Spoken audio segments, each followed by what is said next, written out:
You know, when people look at their wedding photos, they remember one of the happiest days of their lives. I have that. John and I had that. But John was really sick when we got married, and then he died. And you realize just how important that marriage license is to doctors, to hospitals, to lawyers. When Jim Obergefell and John Arthur got married in 2013, John was dying from ALS. They married in Maryland, where same-sex marriage was legal. But when they returned to their home in Cincinnati, they discovered that Jim's name wouldn't appear as John's husband on his death certificate, since Ohio didn't recognize the marriage. John and I were as married as any two people could be. But without that marriage license that every state would recognize, it just didn't matter. We didn't matter. So they filed suit against the state of Ohio in a case that came to be known as Obergefell versus Hodges. The case ultimately asked whether all states should be required to license and recognize same-sex couples. And it made it all the way to the Supreme Court. It's the most important gay rights ruling ever, and it's the culmination of decades of legal battles.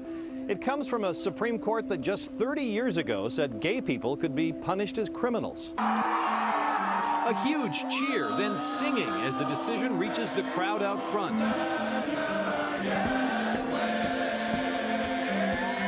The historic ruling struck down the bans on same-sex marriage still in effect in 14 states, all of them in the South and the Midwest.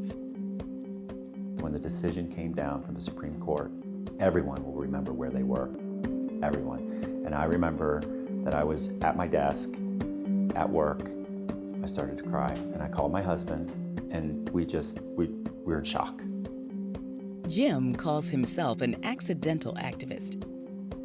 He got involved in the movement originally to fight for what he knew was right, for himself and for John, who passed away in 2013. Jim knows that this fight is bigger than just his story. Today, he works as an advocate and a public speaker with groups like the Human Rights Campaign and Equality Ohio. He's won dozens of national and international awards for his work. And the book he co-authored on the case emphasizes the point he feels is most important, that love wins. Today, Jim continues to advocate for LGBT rights, knowing the fight is far from over. And until every kid can grow up feeling safe, loved, and able to be who they are without fear and without apology, we have work to do.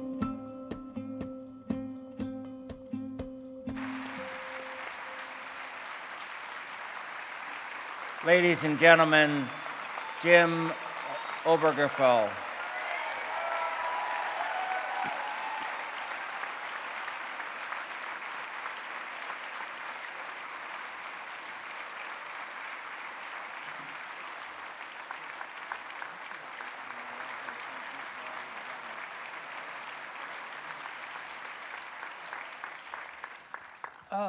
You know, as a former high school German teacher and NEA member, I am thrilled to be here tonight.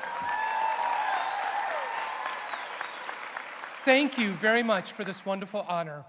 I sincerely appreciate being recognized, and I'm humbled to accept this award in memory of my late husband, John, in gratitude to the other marriage equality plaintiffs and the countless souls who came before me in the fight for equality and civil rights, and in honor of the many teachers who inspired me.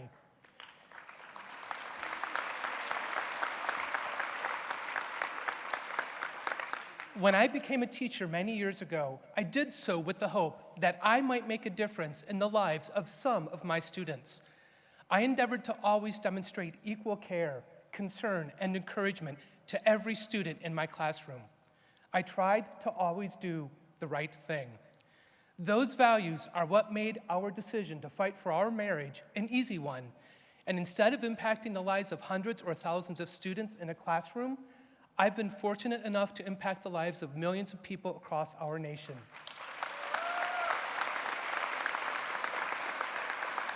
And that, let me tell you, is incredibly humbling, and still more than a little surreal.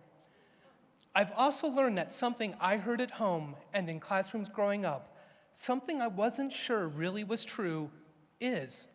I know because I've lived it. One person, a couple, a group of people really can change the world.